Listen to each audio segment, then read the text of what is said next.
అందరికీ నమస్కారం అండి. శైలజ వినిపించే కథల ఛానల్కు స్వాగతం. ఈరోజు మనం బూర్ల నాగేశ్వరరావు గారు రచించిన పుణ్యలోకాలు అనే కథను విందాం. శివపురం అనే గ్రామంలో రామలక్ష్మి అనే వృద్ధురాలు ఉండేది. ఆమెకు ఆంజనేయులు అనే కొడుకుండేవాడు. ఆంజనేయులు ఒట్టి అమాయకుడు. చిన్నతనంలో తండ్రి మరణించాడు. రామలక్ష్మి తనే కష్టపడి కొడుకును పెంచింది. ఆంజనేయులకి తెలివితేటలు ప్రసాదించమని దేవుళ్ళందరినీ ప్రార్థించేది. ఆంజనేయులు అమాయకుడే కానీ చాలా మంచివాడు. శివపురంలో ఆంజనేయులను ఎరగని వారుండరు. ఎందుకంటే ఎవరు ఏ పని చెప్పినా, ఎవరికి ఏ అవసరం వచ్చినా కాదనకుండా చేసి పెట్టేవాడు. అలా చేయటం వల్ల తనకెంతో పుణ్యం వస్తుందనుకునేవాడు. తను ఇంట్లో నుండి ఉదయం బయటికి వెళ్తే వాళ్ళు చెప్పింది వీళ్ళు చెప్పింది చేసుకుంటూ సాయంత్రానికి ఇల్లు చేరేవాడు. అతని అమాయకత్వాన్ని కొందరు స్వార్థానికి ఉపయోగించుకునేవారు. ఒకసారి తల్లు కొట్టుకు వెళ్ళి ఉల్లిగడ్డలు తెమ్మని పంపింది. ఆంజనేయులను చూడగానే కొట్టువాడికి పని గుర్తుకు వచ్చింది. చూడు బాబు, కొట్టులో ఉల్లిగడ్డలు నిండుకున్నాయి. నువ్వు గోదాంకి వెళ్ళి ఒక బస్తా ఉల్లిగడ్డలు తెచ్చావంటే నీ పని త్వరగా పూర్తి అవుతుంది అన్నాడు. ఆంజనేయులు ఓ అలాగే అంటూ గోదాంకి వెళ్ళి బస్తా మోసుకొచ్చాడు. ఉల్లిగడ్డలు తీసుకుని వస్తుండగా దారిలో ఇంకొక పెద్దావిడి పిలిచి, బాబాబు 4 కడవల నీళ్లు తోడిపెట్టవా అని ప్రాధేయపడింది. సరేలే బామ్మగారు అంటూ నీళ్లు అన్నీ తోడి బయలుదేరగానే ఇంకొకరు వేరొక పని చెప్పారు. అది పూర్తి చేసుకొని ఇంటికి వచ్చేసరికి సాయంత్రం అయింది. ఇంకోసారి పాలు తెమ్మని సాంబయ్య ఇంటికి పంపిస్తే గేదెలకు గడ్డి వేసి కుడితి పెట్టమన్నాడు సాంబయ్య. ఆ పని అంతా పూర్తి చేసి సాంబయ్య పోసిన పాలు తీసుకువచ్చేసరికి పూట గడిచిపోయింది. ప్రతిరోజు ఇదే తంతు. తల్లి ఎన్నో విధాలుగా చెప్పి చూసింది. నువ్వు ఇలా ఊరందరికీ వెట్టి చాకరీ చేస్తూ పోతే మనం పస్తూ ఉండాల్సిందే అన్నది. అమ్మా, చేసిన పనికి ప్రతిఫలం తీసుకుంటే పాపం కదా, పుణ్యలోకాలు ఎలా ప్రాప్తిస్తాయి అన్నాడు ఆంజనేయులు. కొడుకు ధోరణిపై రాను రాను తల్లికి బెంగ ఎక్కువైంది.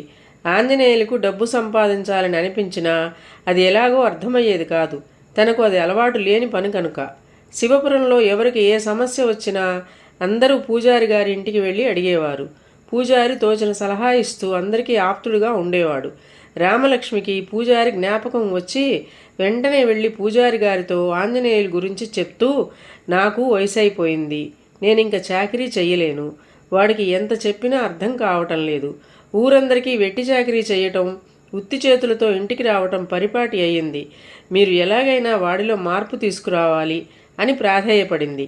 పూజారికి ఆంజనేయుల గురించి అంతా తెలుసు కనుక, చూడమ్మా, నువ్వేం బెంగపడకు, రేపు వాడిని మా ఇంటికి పంపించు, వాడికి అర్థం అయ్యే విధంగా చెప్తాను, వాడికి పరుల సేవ అంటే ఇష్టం కదా, అందులోనే డబ్బు సంపాదించే ఉపాయం చెప్తాను అని పంపించాడు పూజారి. మరుసటి రోజు రమ్మని చెప్పాడని పూజారి గారి ఇంటికి కొడుకును పంపింది తల్లి. ఆంజనేయులు పూజారి ఇంటికి వెళ్ళి, రమ్మన్నారట, నన్నేం చేయమంటారు అన్నాడు. ఏం లేదురా, పండుగ వచ్చింది కదా, పనివాడు రాలేదు, ఇల్లంతా శుభ్రం చేసి ఓ మానడు బియ్యం దంచి వెళ్ళు అన్నాడు. ఆంజనేయులు ఓ చీపురు తీసుకొని ఇల్లంతా బూజు దులిపి శుభ్రంగా కడిగి బియ్యం పిండి బట్టి పూజారి గారితో వెళ్తున్నానండి అని చెప్పాడు. ఒరేయ్ ఆగు, ఇందా ఈ డబ్బు తీసుకో అంటూ కొంత డబ్బు చేతిలో పెట్టాడు పూజారి. వద్దండి, చేసిన పనికి డబ్బులు తీసుకుంటే తప్పు, పైగా మనకు పుణ్యలోకాలుండవట అన్నాడు ఆంజనేయులు. అందుకు పూజారి, ఇతరులతో పని చేయించుకొని డబ్బులు ఇవ్వకపోతే అలాంటి వారు నరకానికి పోతారట, మరి ఊరి వారందరినీ నువ్వు నరకానికి పంపిస్తావా అన్నాడు. ఆంజనేయులు భయపడిపోయి, నిజమా అన్నాడు. అక్షరాలా నిజం. పోయిన నెలలో మున్సబు గారి తల్లి చనిపోయినప్పుడు నువ్వు వారింట్లో 7 రోజులు చాకరీ చేసి డబ్బులు వద్దన్నావట కదా, అందుకే ముసలి ఆవిడ నరకానికి వెళ్ళిందట అన్నాడు పూజారి. ఆంజనేయులు భయంతో, అమ్మో, అయితే ఇక నుంచి ఎవరికి ఏ పని చెప్పినా చెయ్యను అన్నాడు. పూజారి, అలా చేయకపోతే నువ్వు నరకానికి వెళతావు అన్నాడు. మరి ఎలాగండి అన్నాడు ఆంజనేయులు. ఏముంది, ఎవరే పని చెప్పినా చేయటం, దానికి తగినంత డబ్బు తీసుకోవటం, అంతే, అప్పుడెవ్వరూ నరకానికి వెళ్ళరు అన్నాడు పూజారి. పూజారి సలహా ఆంజనేయులకి నచ్చింది. అప్పటి నుంచి ఎవరు ఏ పని చెప్పినా డబ్బు తీసుకునేవాడు. ఈ విషయం త్వరలోనే గ్రామంలో అందరికీ తెలిసిపోయింది.